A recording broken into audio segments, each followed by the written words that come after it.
So, you know, Yeah. I think these things 50. work. 50? No, it says Zoom 5. up to 50. Yeah. So we'll see. What usually happens is, because even though a lot of people aren't working, a lot of people are working more than they normally do. So they're recording it, and then it'll be on the BJ website. It'll be on our YouTube. So people, I think, will watch it when it works for them. Oh, so I can watch it on YouTube at a later time? Yes.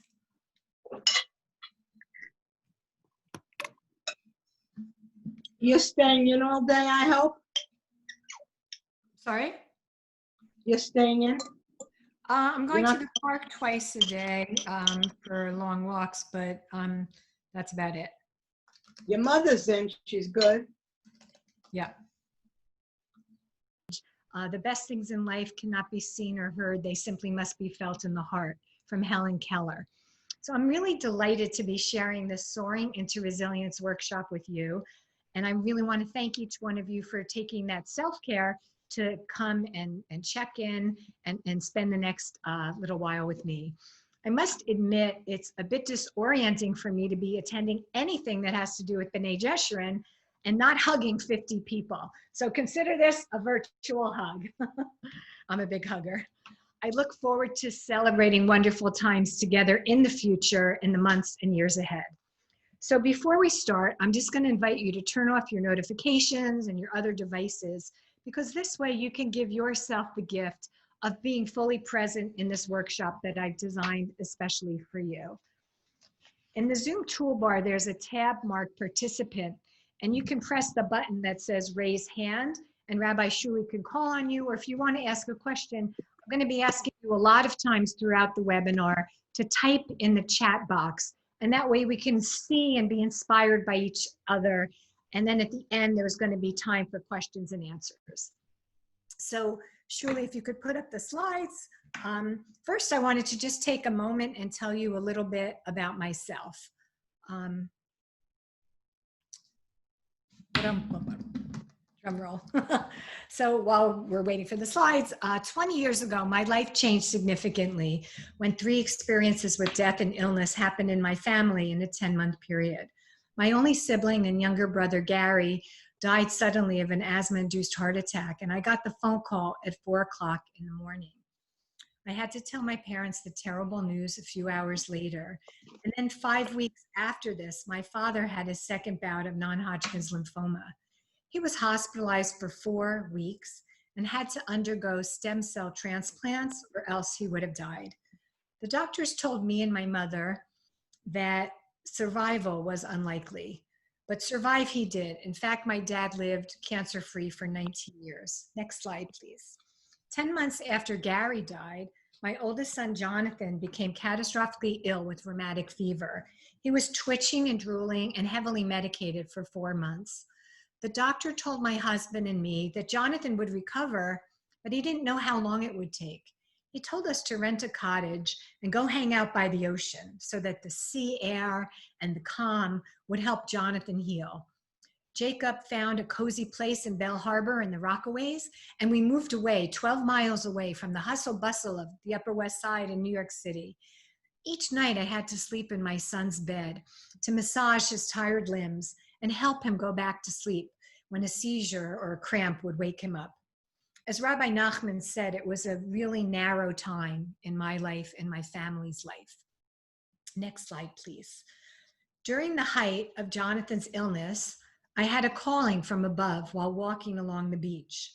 I was singing my nigun and prayers and some ballads from the 1970s, Carole King, Carly Simon, because this comforted me, and all the nigun from BJ.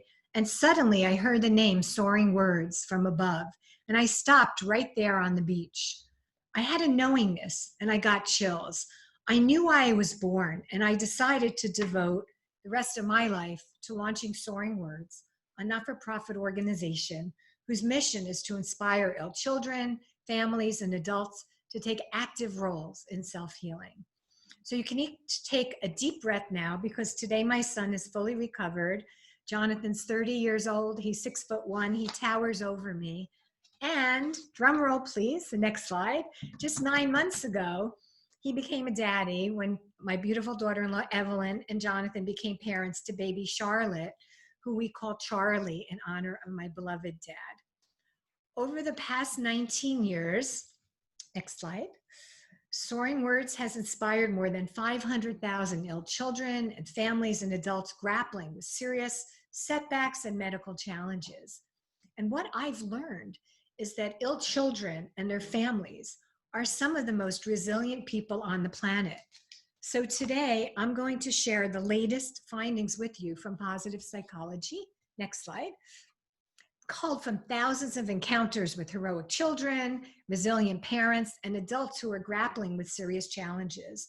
And these findings and the positive psychology exercises that you're going to learn in the next hour and 20 minutes, they're going to fortify you in the days and weeks and months ahead.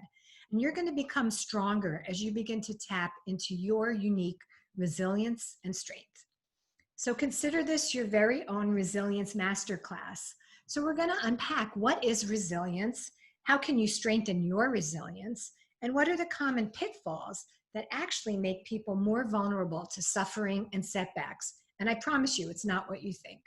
So whatever happens in your life, the positive times and the difficult times, you're going to have this deep repository of resilience to fortify you and your loved ones.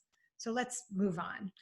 Resilience, next slide please, is not about being macho and non-emotional or using blunt force to just tough it out to get through difficult challenges. Actually, when you stuff these negative feelings, it has the opposite effect. The negative feelings tend to exert a greater force as the body expends so much energy overcompensating, trying to deny the feelings or control things that are simply out of our control. This overtaxes our organs, our sympathetic nervous system, and it floods our body with stress hormones. So let's look at what resilience is. Let's explore what resilience is. Resilience is about being open and vulnerable to our deepest feelings. And then, and this is the important part, choosing to give our all to take the next right step, even in the face of adversity. We all have goals in our personal and professional lives, and the best way to move forward is to take away the stumbling blocks that prevent us from reaching these goals. The Torah teaches us, Lifnei iver lo sitain michshul, that you should not put a stumbling block before a blind person. Leviticus 19:14. And I think this teaching has a lot of applicability and reminds us not to put stumbling blocks in front of ourselves. I like this Japanese proverb that depicts resilience in action. Fall down 7 times, get up 8. This philosophy, next slide please, acknowledges that setbacks are a natural part of life. We recognize and accept that it's easier to move forward with a more positive attitude when we don't struggle with the fact that there will be setbacks, that we will have challenges. If we just give up the notion that that's not going to happen because it already happened, that's just not being realistic. That's why I love this philosophy. And now we're going to review the 3 roadblocks to resilience, and then we're going to spend the rest of the workshop focusing on strategies to build your resilience. The first enemy of resilience is going through life on autopilot. When we're on autopilot, we tend to zone out and not pay attention. This leads us to feel less energized and less creative because we're coasting or simply going through the motions rather than actively engaging in the present moment. Multitasking is the modern equivalent of autopilot. We used to see this roadblock all the time when people were constantly connected to their devices, looking at their screens while on the subway, while walking down the street. And remember, when we went out to dinner, people were actually texting the whole time while they were with other people in restaurants. So it's really important to, when you're aware that you're multitasking, that you're on autopilot, to gently bring yourself back to the present. So if you have your workbook handy, which looks like this gorgeous Soaringwords workbook, and if you don't, just when you look at the next slide, all of the workbook activities are going to be right here on the screen. So if you just have a pen and a piece of paper, or if you just want to type into the chat, you can do that as well. Our first workbook exercise is going to be, how do you increase your presence in the present? Think of 3 activities where you would like to be more fully present in the next 3 months. What are the specific benefits of being more present in these situations? How will you derive more satisfaction and connection to the activity and to others by being present? So please type your answer into the chat bar. Or if you printed out your Soaring into Resilience workbook, you can write your answer on page 2 of your workbook and then type the answer in the chat bar. And don't worry, if you didn't print out your workbook after the webinar, you can just go back. It's going to be, as I said, posted on the bj.org website or on soaringwords.org website, and you can print out the workbook there. There's also many other companion journaling activities in the workbook that we're not going to get to tonight, but that you can go to in the days ahead and the weeks ahead and get a lot of good learning and insight from that. So I'm going to go look at the chat and see if anyone has started to post anything.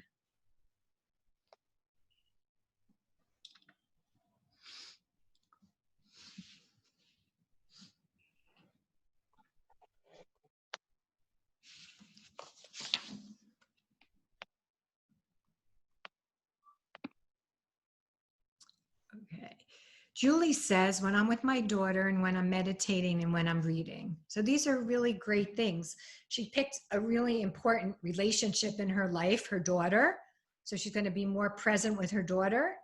And then a practice that's important to her when she's meditating and when she's reading. So she's also acknowledging something that's also very universally prevalent, that when we're doing activities just with ourselves, it's easy for our monkey brain to wander off and leave us not thinking in a focused, concentrated, and relaxed way. So thank you, Julie, for sharing.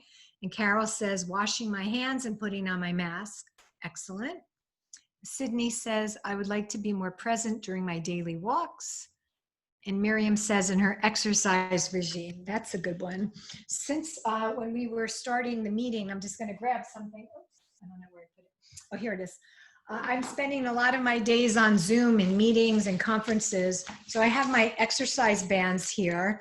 And I find it's really easy to do this for 20 minutes twice a day when I'm on calls. You know, I can do it down here so you can't see what I'm doing, or if it's an informal internal meeting, I can do it like this. So I think I heard a great quotation yesterday which said, doing 5 minutes of exercise is better than, is better than not doing an hour of exercise perfectly. And I thought that was really great.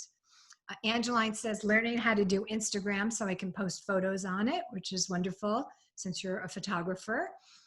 Toby says, reading fiction, sticking with one task, traveling on the subway when that happens again. Yeah, that's going to be fun to go back to public transportation.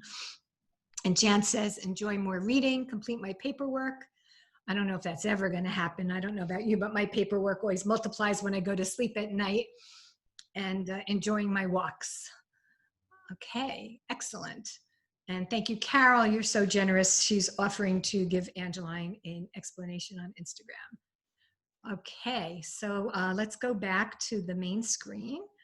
And thank you. Those were great examples. So next slide, please. So here, Poochie, your dog. I want you to pay attention to your thoughts. Our tradition talks about 2 inclinations that make us human and not robotic and not angelic and not like God. One of them is the Yetzer Hara, the inclination to do evil. And on our other shoulder, we're told, is the Yetzer Tov, the inclination to do good. And we live in New York City, for those of us who live in New York City, where it's impossible to walk 1 block without seeing dogs of all varieties, lots of different dogs. So I want you to think about 2 distinctive dogs. You could think of these dogs, although one looks more like a wolf than a dog. The first is a vicious attack dog, or you could close your eyes and envision your own dog that comes to mind. This vicious attack dog is dangerous. He's foaming at the mouth and he's ready to bite you. Now think about a loving, cuddly, Instagram-ready dog who always makes you feel loved and supported. Your thoughts are like these two dogs. So the question for you to ponder is, which dog do you want to feed throughout the day? Next slide, please. Let's examine the second enemy of resilience, which is habitual thinking, specifically negative habitual thinking. I want you to imagine a dirt road where the trucks drive over and over, creating deep grooves or indentation in the road. When we have negative ideas, they tend to get entrenched in our minds, just like those deep grooves in the road. The neural pathways of our brain get entrenched with this habitual thinking, and we get stuck in the mud. I'm going to show you two simple ways to interrupt this habitual negative thinking. The first solution is literally located right in front of you. It's called the thymus gland. Next slide, please. It's right here. So if you take your fingertips and put them right here, you can feel this indentation here. It's right here, right in the center of your sternum.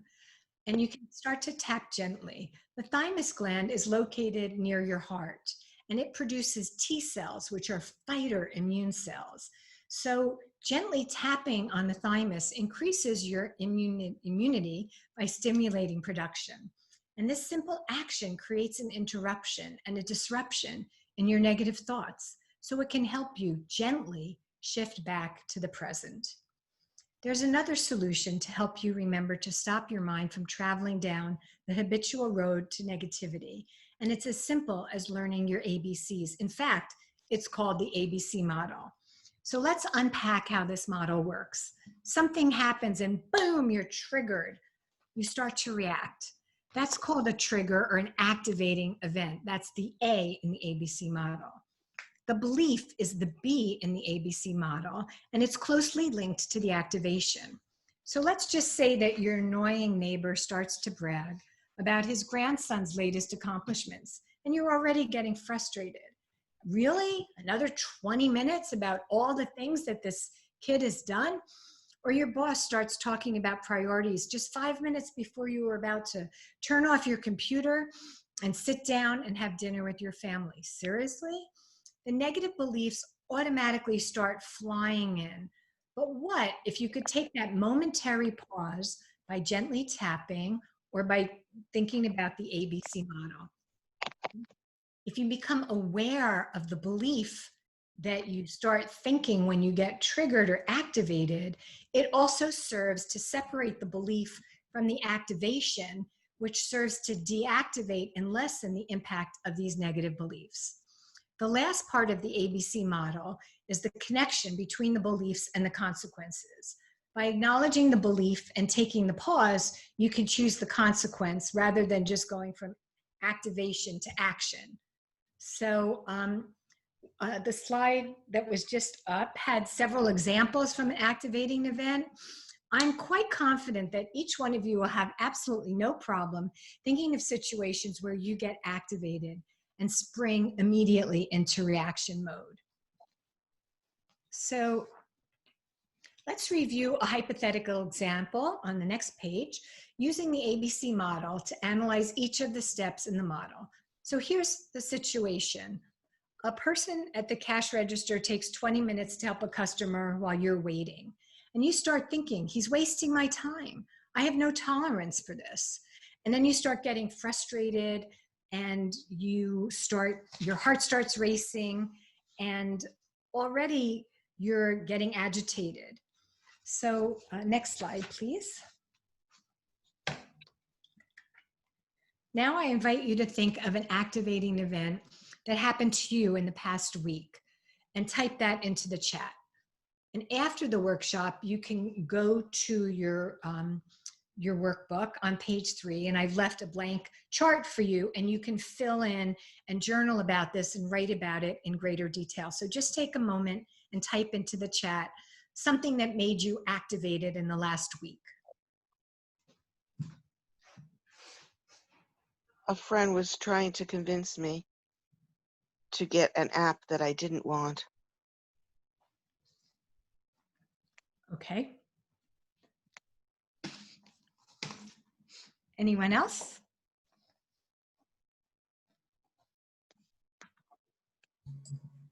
I Oh, I had an experience. I had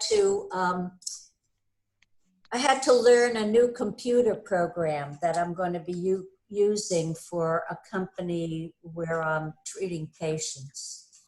And I found it very, very hard to do the computer. It was very, very out of my realm.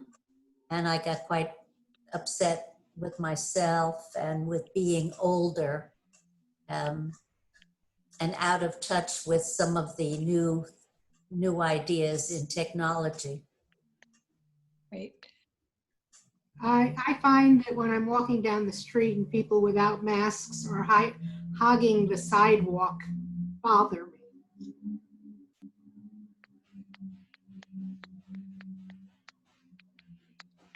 So what could you do? What's the belief? So Raleigh, I'm going to use your example because we're all very much confronting our relationship with technology these days. So what I heard you saying is because of my age and the technology, so there's a belief there that I know my belief is I'm not really good with technology. And once I became aware of that, I changed my belief to think of something else that was really hard for me to master. And in that case, it was when I first started going to swimming, I was an okay swimmer, but then I focused on it and focused on it. And over years, I've been swimming for decades now, I became a capable swimmer. So when I looked at the relationship to technology, like think of something really hard that I was able to master, like going back and getting a second master's degree when my kids were younger.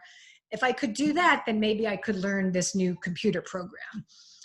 You know, just sort of reframing the relationship to the belief. It sort of dissipates some of the tension. Do you see how that could do that? You're muted. If I speak now, can you hear me? Yes. Okay, I can say something, but I don't know if you want me to. Go ahead. Okay. I have been working on an art project for several days this week. The deadline is Saturday, when it's my friend's 80th birthday. And with quarantining, they're having all kinds of activities where you drive and toot your horn to wish her happy birthday and blah, blah, blah.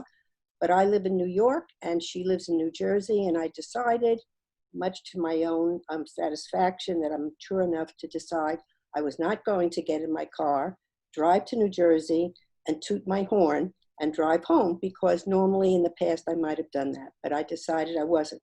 But I did want to finish my project revolving around her birthday, which was making her a gift. And I really didn't think I was going to get it done in time, because it involved all kinds of technical things with photographs and sending them in and getting them developed. And I was doing all of that on the computer and running into problems. And my grandson helped me a little bit. But anyway, I'm proud to say and happy to say I kept on working at it, even though I didn't know if I'd make the deadline of Saturday midday. And it's sitting at UPS now, ready to be shipped, and then she's going to get it tomorrow. Wonderful. That's great. Excellent. Never give up. So thank you everyone for contributing these activating events. This is great. Been a great conversation. We're going to move on. And on page 4 in your workbooks, I've summarized some of the most common underlying beliefs and emotional consequences, so you can explore later at your leisure what feels familiar to you. What's the belief underneath? And that will help de-trigger you or deactivate you when you do get triggered. So we're going to move on now to talk about the third enemy of resilience, which is giving up. Specifically, giving up before you even try. Sometimes it's easier to say, I didn't really try, because then you can believe that if I had actually tried, then I would have persevered through a difficult goal. But taking this shortcut of giving up before you start always leaves you stuck between two very unsatisfying points of view. One is the nowhere land of what could have been. Oh, it could have been, it could have been. As immortalized in the movie line, I could have been a contender. And the state of what should have been, it should have been me, it should have been. But giving up before you try is going to do one thing for certain. It's going to engender feelings of shame. The next slide, please. So Brene Brown defines shame as an intensely painful feeling or experience of believing that we're flawed and therefore unworthy of acceptance and belonging. Last Sunday, there was a wonderful New York Times article on Brene's research, Sunday, April 25, 2020. And she also has a terrific TED Talk that millions of people have watched on the topic of shame. When we take a moment to become aware of these underlying negative beliefs, it gives them less power.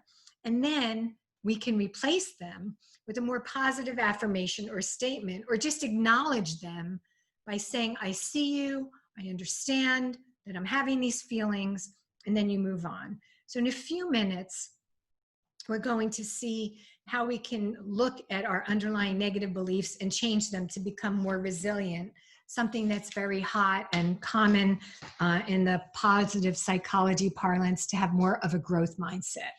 So let's just go to the dark places to shine the light on shame and humiliation just for a moment. And after the webinar, you'll have time to reflect on a point of your life when you tended to avoid the challenge before you even tried. So what's underlying one small or large shameful thought that you are ready to banish so you could take a shot at accomplishing a goal in your life? Just take a moment and write in the chat, if you're comfortable sharing it, what's something that is kind of shameful and that's why it holds you back. So just start writing in the chat if you can, and then this will be something that you can work on later on page 5 in your books.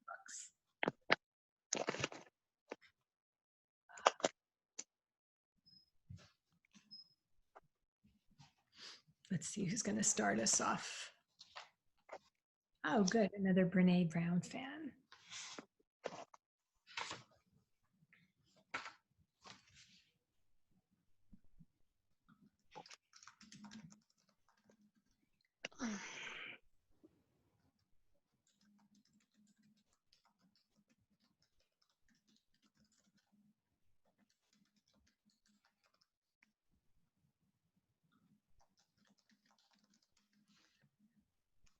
Okay.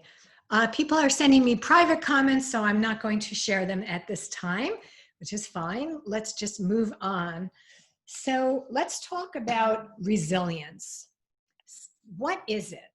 Dr. Angela Duckworth is considered the foremost expert in the world on grit, which is a synonym for resilience. She defines grit as perseverance and passion for long-term goals that are really hard. Right now, everyone in the world is going through this pandemic, and it's raising different stressors for each person and can often make people feel overwhelmed. So choosing to focus on a long-term goal broadens the aperture of our camera lens. It opens us up, getting us out of the day-to-day frustrations and the what we don't have, what's different, what's constraining us, and lets us have a broader perspective and imagine a bigger picture, specifically the day when this will be behind us. So whether you're fighting to regain your health, the health of your child or a loved one, or coming back from a setback, or anticipating setbacks in the future or disappointments, there's many opportunities to experience resilience for long-term goals. So let's hear what Dr. Duckworth has to say about soaring into resilience. Oops. Surely on the bottom, if you click the little arrow. No. It's sort of where the red is. I think I have to go into it this way. Yeah.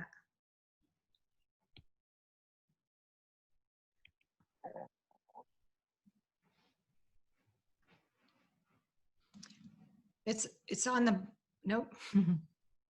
I'm gonna try it through here.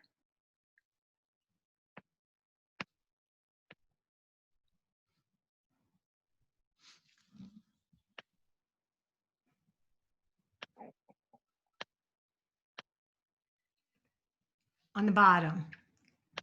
Yeah, if you, oh, Not sure why it's not coming up. Let me unshare and play around with it, Lisa. And you want to move to the next idea? Sure. I'll Yes. Okay. Yes. So in the chat, if you could write about a time when you were resilient and you persevered through a goal that was difficult. What did you do to persevere? How did you accomplish this? When you think about your resilience in this situation, how does it make you feel right now? And how can you parlay this success into other endeavors? So let's go to the chat and see if anyone wants to share, or you could unmute yourself and just talk about an example.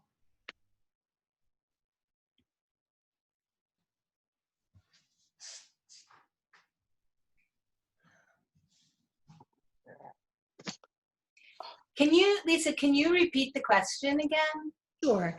Think about a time when you were resilient and you persevered through a goal that was difficult. What did you do to persevere?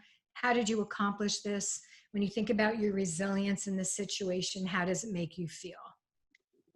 So Sydney wrote, I was training for my half marathon and I trained with friends.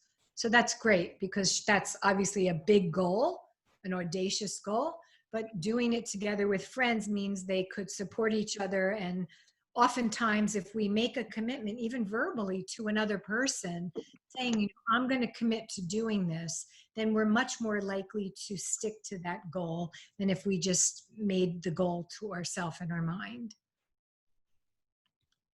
And Sydney's also saying, Shuli, you might have to open the document in PowerPoint. Yep. That's exactly what I'm doing right now. Shuli actually we set this up. She's demonstrating how to persevere That's to right. get the video to work so that you can actually see it. Not to go to the shameful place of I'm so terrible with technology and why can't I get it right? Right.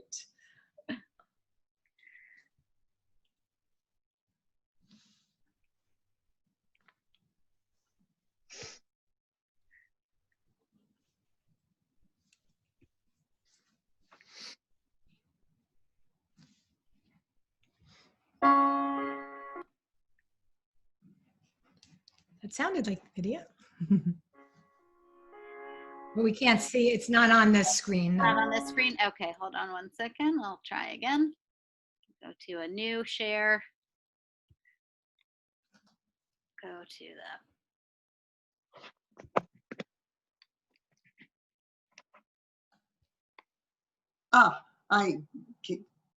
Can I speak? Sure. All right. In terms of this question, what comes to my mind is after my husband had died, and I had my two little ones, and at some point I was invited to a wedding, and I felt I could not go alone. That it would be, you know, walking in as a single, as the widow, and I was very young, in my early 30s, 32 years old, and I thought I was be embarrassed and I might burst into tears. I mean, it was, I mulled it over for days and days about going to this wedding. And then I thought, you know, I can't not go. But I can't go, you know, and this went back and forth like a seesaw. And I arranged for somebody to come to take care of the children. And I said, I'm going. And what pulled me through to actually go was that I remembered what a mitzvah it is to celebrate with a bride and groom. And that did it for me. And I got dressed and I went to that reception, and the most extraordinary thing happened at that reception, because I met somebody who I'd known, who in academia. She invited me, introduced me to the head of the speech and drama department at Yeshiva University. And that professor pirated me from the college where I was teaching to Stern College, where I was on the faculty for 45 years. It was a great blessing that really set me on not only on the academic path, but it also set me on the storytelling path. Beautiful. And it's all because I went to that wedding wanting to do a mitzvah. What a wonderful resilience story. Thank you for sharing that. That's great.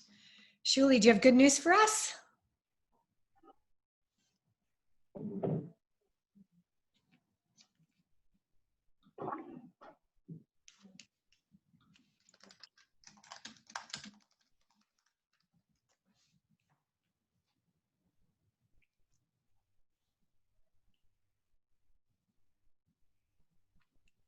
Shuli? You're mute. Okay, great. Can you hear me? Is everything working okay with the video? No, the video is not playing, and The video is not playing or not? can't hear it and can't see it. Okay. That I can hear it and see it on my screen. Can everyone else see it? Just, no. No. Yeah, you have to, if you're seeing the video, then you have to do a share and then select the video. your Then we'll screen. be able Oh, to yeah. see it. Well, yeah, we are viewing her screen. Yeah. Let's try it again like this.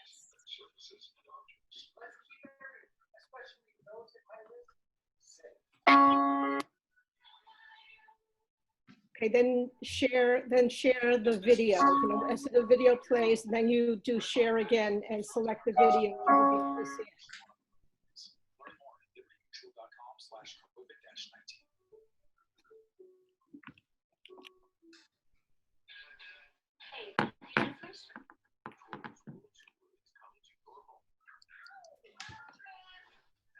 Okay.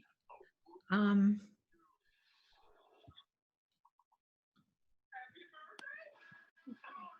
Perhaps you should go ahead with what you want to say. Shuli, I think what we should do is just send the videos after.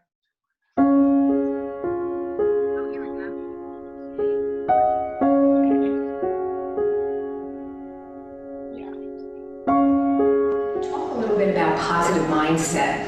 Yeah, you know, I think there's a lot to be said for how complicated the world is, and many people have pointed out to me, oh, here are all the things, Dr. Duckworth, that you can't control. You know, you can't control that a disease happened to you. You know, you can't control necessarily what's going to happen after the diagnosis. There's so many things that are out of your control. Well, one thing that's true about gritty people, and people who generally, I think, are adaptive and thriving in life, is that while they acknowledge that there are many things beyond their control, they choose to focus on what they can control.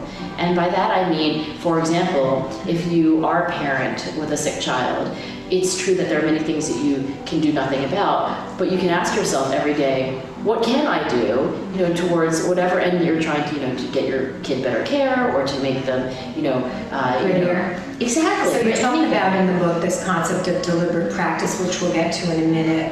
One of the things you said, which I really loved, and I think it's important in the context of illness, is that parents have to let their children know that they're really, really loved and that they should be very demanding. And I think it's easy for parents when their children are in the hospital, or for kids when you're in the hospital, to be a little whiny or like, I don't want to do that, or to baby them. And that doesn't really help the child, and it doesn't help the parents, because when they walk 2 more steps in physical therapy, it means that they're getting stronger. And that also ties into the positive mindset that instead of focusing on that they still can't walk or play sports, they walked 2 more steps today in physical therapy than they did yesterday. And it wasn't easy, it was actually very difficult.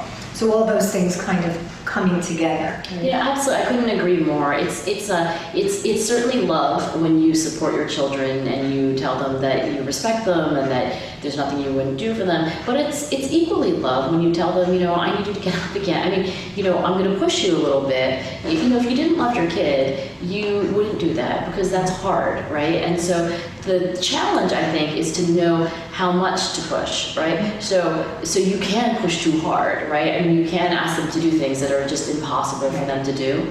I think the idea is to take them from wherever is extremely comfortable for them and nudge them a bit into that range of you know, productive discomfort, but not so far that you're really expecting them, I mean, that there's nothing they can do but fail. That's not productive for them.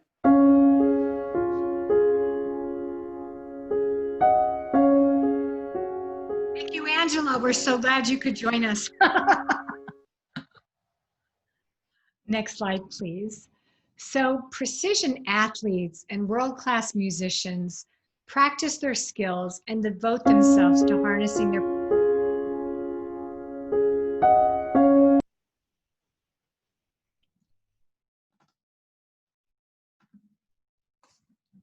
Can you advance the slide?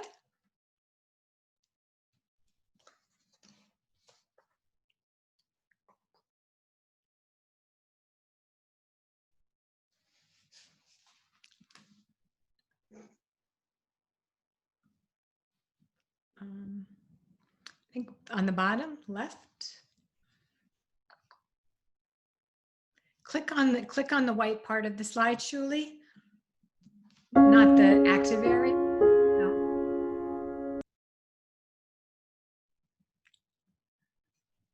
No, just click on the part of the slide here. I guess you can't see my cursor. Within the red border, but not in the active gray area that's going to show us the video again.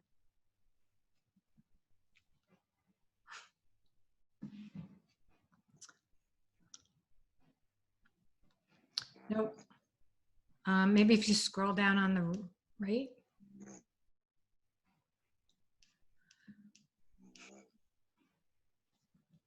So while Shuli is figuring out how to advance the slides, I'm going to keep talking.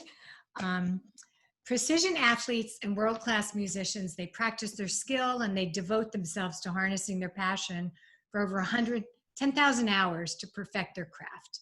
So for decades, researchers around the world wanted to know, why did these extraordinary abilities of people who had superior performance, how did that happen? So consider Michael Jordan. He's considered the greatest athlete of all time. But the truth is that he was always the first one to arrive at practice and the last one to leave the court. The people who are great musicians and actors and athletes, they make it look so easy. Next slide, please. But recent research suggests that peak performance is due to a large extent influenced by deliberate practice and also by activities that are specifically designed to improve the current level of performance.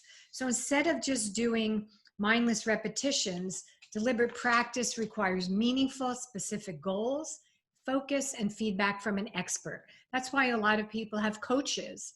It's to help them get even more finely honed in their practice and in their performance. And this is how the top performers continually step out of their comfort zones in order to acquire skills that they aim to possess. So in our own community, if we could skip ahead to the most resilient bar mitzvah boy ever. Excellent.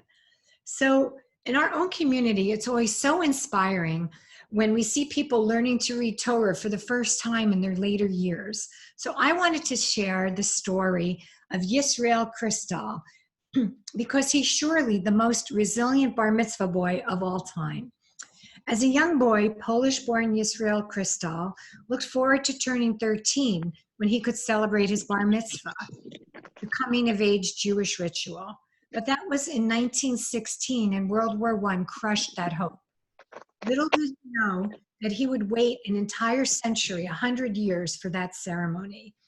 Kristal barely survived the next World War as a prisoner in Auschwitz. And after World War II, he rebuilt his life in Israel, raising a family and opening a business.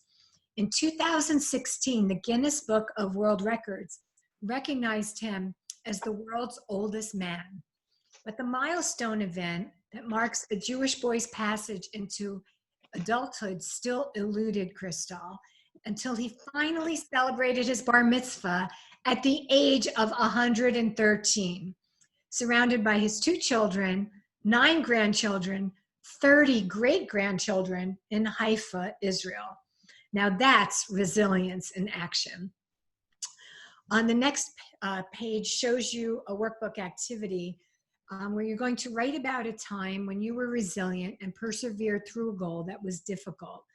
You're going to work on that after the workshop, but now if you just wanted to type into the chat a goal that you persevered through that made you know that you were resilient. Let's see what people have to say.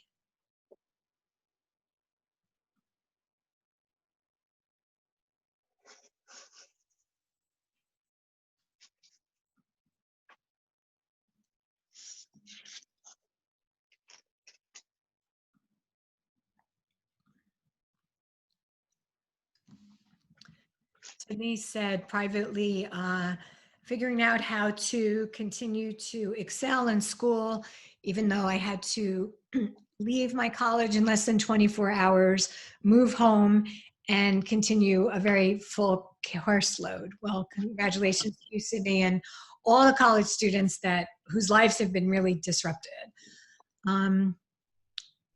Jan said, driving to a distant place on my own. Awesome. Carol, learning to walk after spinal cord tumor surgery and walking 1,000 miles in 1 year. Wow, way to go. That's amazing. So I don't know how many of you saw this chart, this beautiful blue chart, which is titled, What Do I Choose to Be During COVID-19? So many of you, I discovered this chart on my friend Chip Connolly's Wisdom at Work blog, and it shows the progression of moving from the fear zone, that's the concentric circle closest to the bullseye, to a learning zone where you can choose to focus on curiosity and self-awareness, using intentionality and deliberate practice as the means to grow. And then the last is the growth zone. So I want you to think about something that you've taken up during this time, or something you're inspired to use during this time, and think about deliberate practice that you could focus on. I've included a copy of this chart in your book, page 7, so you can study about it and think about it. But in the meantime, if anyone has a goal or something that you've already started doing during these times of retreat and being social distancing, just type it into the chat. Lisa, Yes. the question though here on the screen is, who do I choose to be during the COVID-19? Right. It's And the idea. so Yes. is The that idea. who I would rather be than me? Well, we're talking about resilience. So again, this fits in the context of we have a choice. We could focus on, complaining that we can't leave our houses, or we could focus on we're really lucky that we have a house and we're not homeless. So yes, you're right. That is the words on the chart. But I just wanted to put it up there because I think it talks about stretching and it talks about growing. And for the context of this webinar, because I do webinars on fear and other topics, I want you to hone in on a goal that you did that maybe was something out of the ordinary, or something that you did decades ago, or that you always wanted to do and you were putting off for a rainy day. But not who. Right. Not who I would rather be, or if I had my role model, who might that be? Mm-hmm. It's not that. No. Okay. So Carol said she bought a piano keyboard and she's returning to learning how to play the piano. That's wonderful.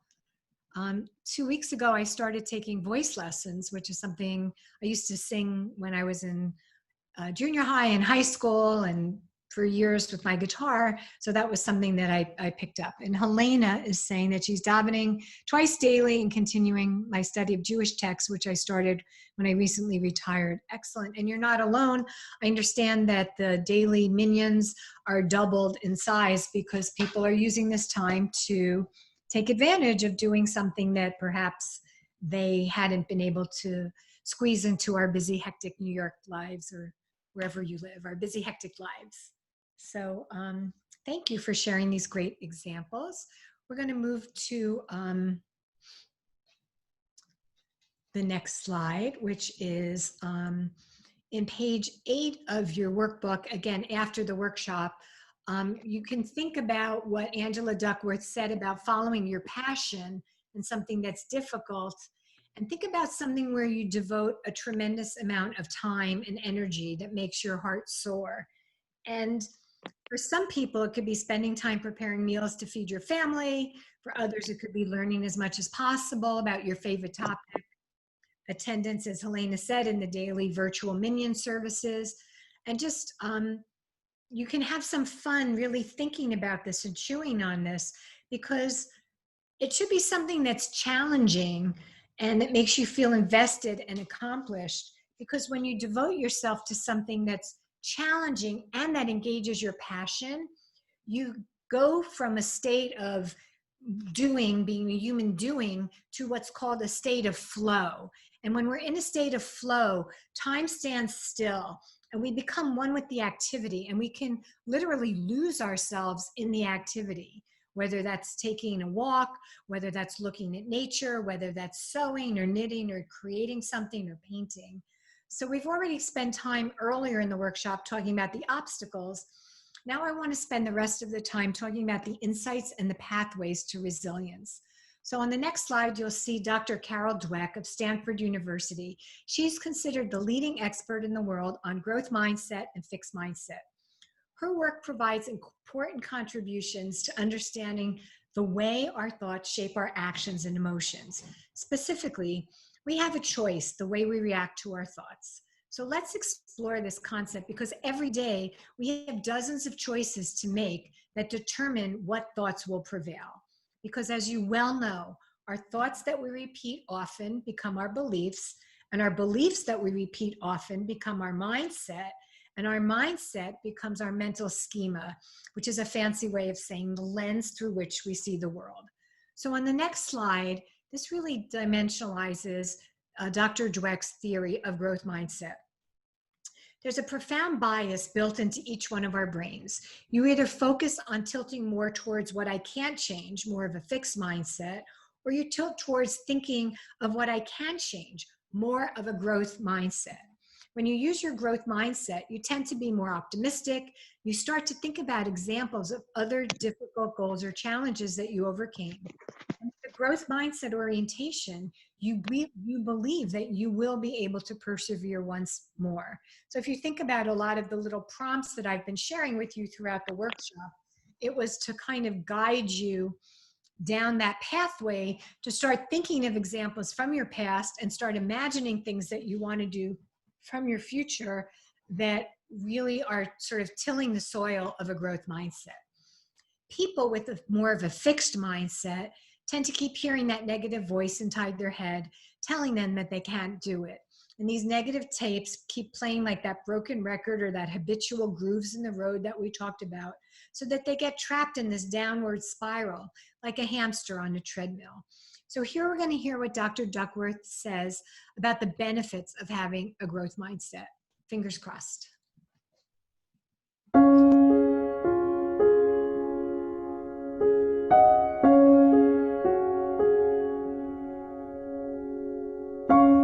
Which brings me to my next question, which is talking about this notion of growth mindset. When I was a little girl, my favorite book was The Little Engine That Could. Yeah. And I think I can. And I've seen in my research that with Soaringwords kids, that when they believe that they can do something, working towards that goal makes it more possible. Yeah, you know, there's so many quotes on this, but they're all true. So Henry Ford is often quoted as saying, whether you think you can or you think you can't, you're right.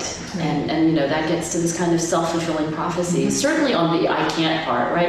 If you think you can, at least you have a chance, right? But you know, we've seen this over and over again with kids who are in the hospital or out of the hospital, right? I mean, for grown-ups too, it's almost universal, where people kind of count themselves out and they make that come true. They're sort of like, see, you know, things didn't work out for me, but it's partly because they made that that happen.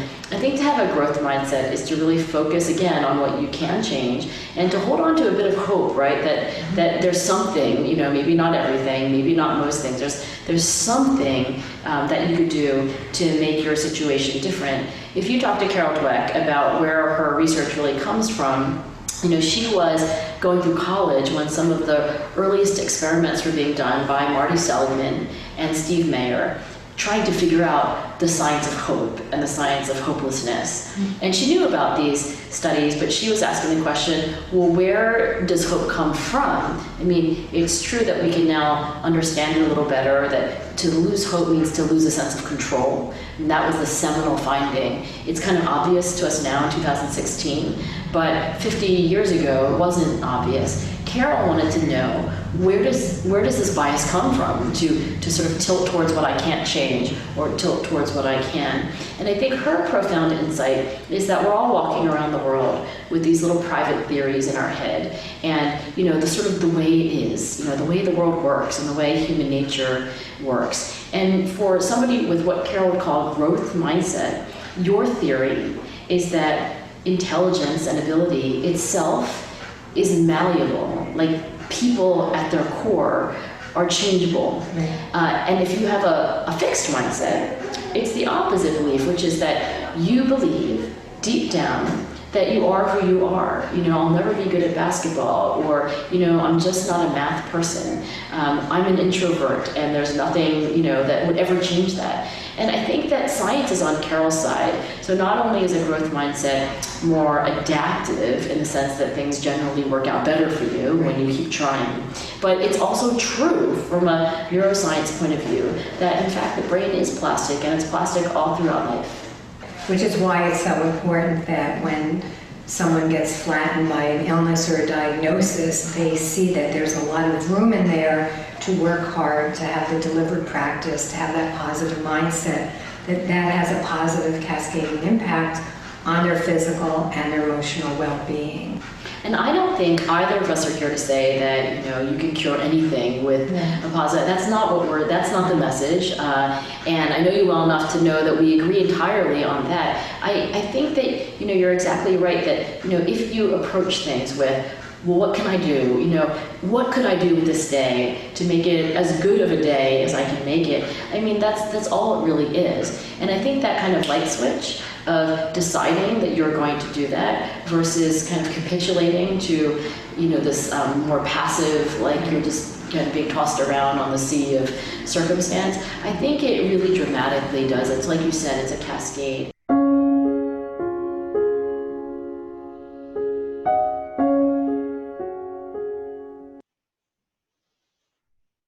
Great. So after the workshop, you can list an example of how you used a growth mindset to overcome a challenge. We're going to go to the next slide.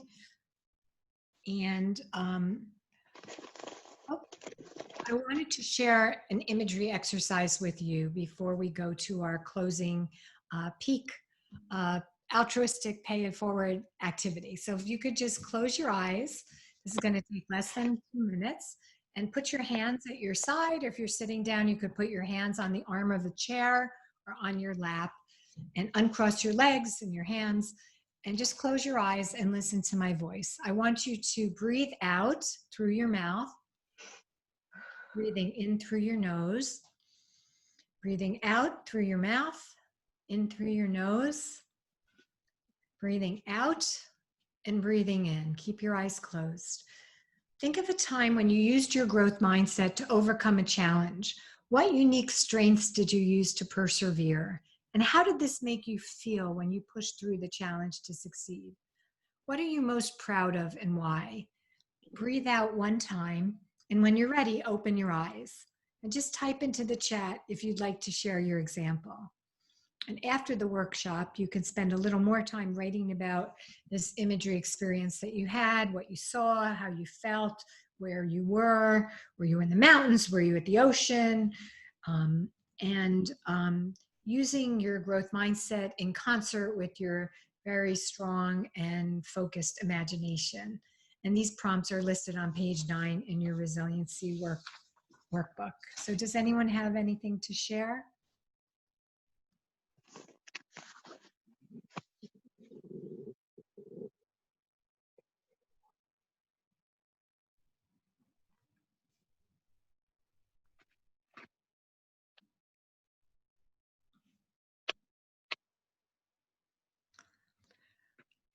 Helena took care of her husband through 3 years of leukemia. Yep. And what did you see in the imagery? You know, how did you see yourself being strong? You know, were you standing in a certain way? Or you could unmute yourself if you want.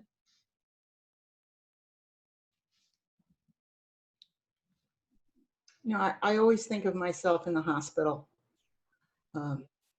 during that time, whether I was in the hospital. We weren't in the hospital for 3 years, but I think of myself in the hospital. I think of myself in the transfusion area. And I guess when you went through this experience, is the net that you learned that you were stronger than you even thought you were before? Absolutely. Yeah. That's one of the 5 stages of post-traumatic growth, which is another workshop that I do. And 67% of people, when they go through a major life setback, trauma, tragedy, they emerge through the process of post-traumatic growth, where they feel heightened appreciation for relationships, gratitude, awe, and wonder, and then the knowingness that they're stronger than they thought they were before. So thank you for sharing that. So anyone else want to share? I will share one more thing. Yes.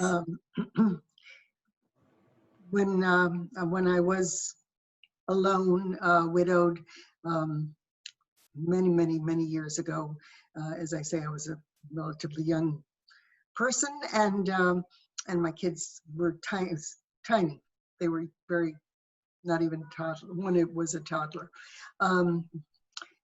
My mother, and I came from New London, Connecticut. My mother was there, and she pleaded with me to come to live in New London, that she would set me up in a house or an apartment near her, and that she would help me take care of my little children, and I shouldn't work and just stay there. She would support me and take care of my kids.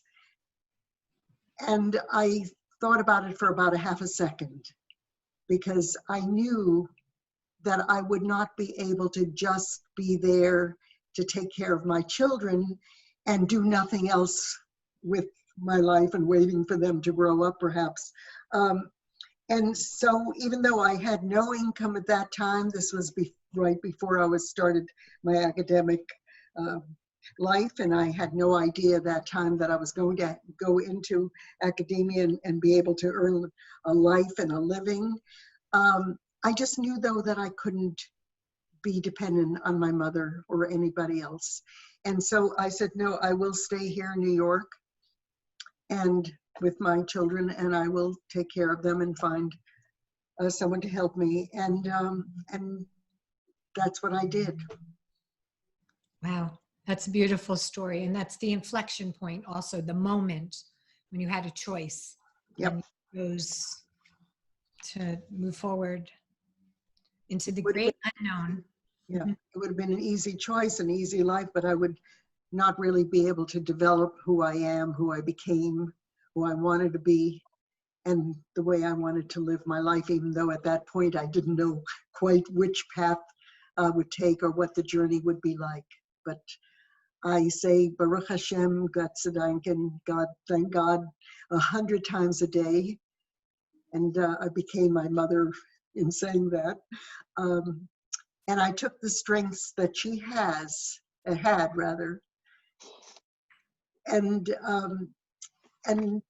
I really internalized those strengths that she taught me and role modeled for me.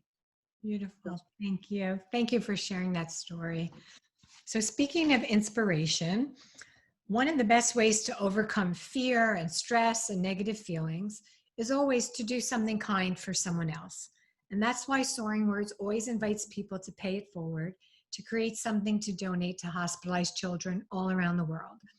Our empirical research shows that doing an altruistic gesture accelerates transformative healing for the giver and also the recipient. So please turn to page 10 in your workbooks or just look on the screen here. These are instructions for creating a Soaring superhero message and artwork to donate to a hospitalized child. So you can draw and write a message based on your favorite superhero from the comic books, from mythology, science fiction, or the movies, or you can then invent your own Soaring superhero. Whatever superhero you choose to draw, try to inspire strength and resilience, the theme of our workshop, for a hospitalized child. So there's just a couple of things. You can't make something violent or too scary, or talk about death or angels or religion, but there's a lot of wonderful creative things you can do. And if we could see the next slide. The next slide is a picture of a blank border that you can print. And that's like your canvas. So I just want to whip through these next slides quickly. These are children. Over 500,000 people have done Soaringwords activities over the last 19 years. So these are children at PS1 in Chinatown. These are actually the children in the hospital. It's a pay it forward. So when the children get the Soaring superhero that you're going to make for them, they're going to be invited to make a Soaring superhero for another child in the hospital. And here are some examples of, Julie, can you extend it a little so they can see the top and the bottom, perhaps? Right now we're seeing the, we're not seeing the full slide. Okay, so we have alien homie, and the message is landing on your planet to give you a giant hug. Let's chill together sometime. And then this from a 12-year-old Elijah, sending you the strength of a Viking man. Love it. Next slide. And everyone has their different perception of what a superpower is. This is the adventures of Paper Bag Boy and Paper Bag Girl. And their superpower is that they turn brown bananas yellow. Who knew? Next one.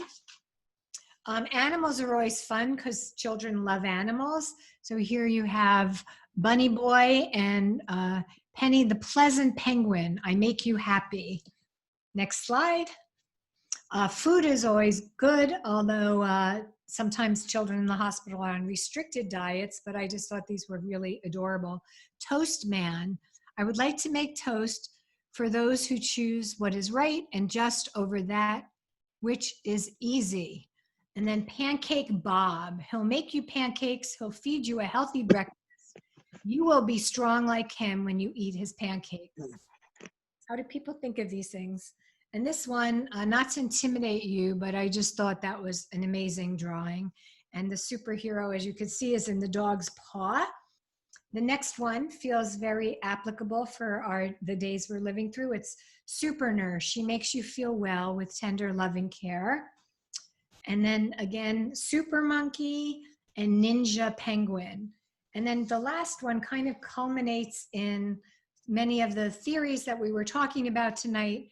Thunderbrain. I can smash all negative thoughts by using my golden Thunderbrain flashes.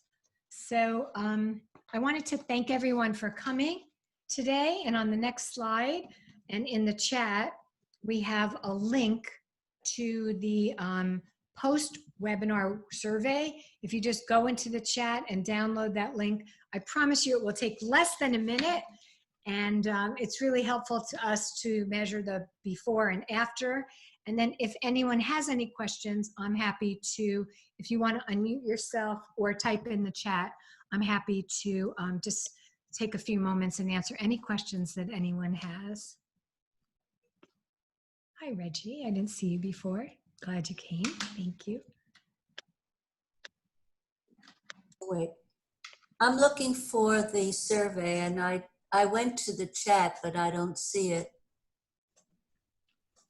Maybe if you want to just type into Rabbi Shuli, she can email it to you.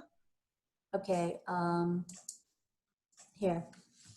Or chat, just type it in the chat. Need survey. Survey. Should I put in my email along with that? Yeah. Rabbi Shuli put it in the chat. Oh, then maybe I have it in the. You may have to change your chat thing to everyone, and maybe then it'll come up to you. Oh, Change it to what? Everyone. Change it, type it in or No. Do you see any chats? no? Well, I have your email, so we can Okay. get that to you. All right. Does anyone have any questions? I think this was very, oh, maybe I have to unmute. I'm unmuted. You are unmuted. This was very appropriate at this time. And I know that a lot of people that have a lot of anxiety now. I personally avoid looking at the news a lot because it is very anxiety producing. And so the message of how to change the feelings into a positive feeling for this period of time, it's very appropriate and helpful. I'm glad. Thank you. Thank you.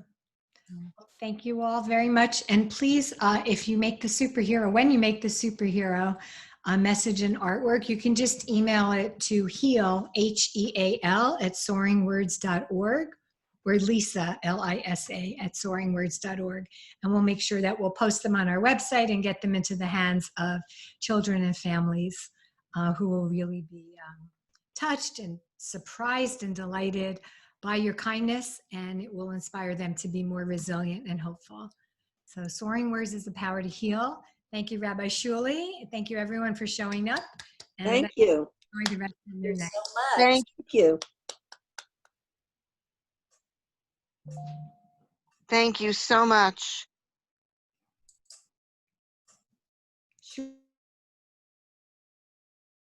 Thanks, Lisa, and everybody. And Shuli, thank you.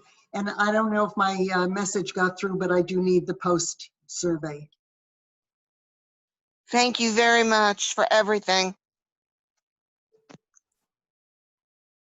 It was great to hear these important things repeated. Thank you. It was totally delightful. Thank you very much. I also can't get that form to fill out or draw. You're muted. We can't hear you.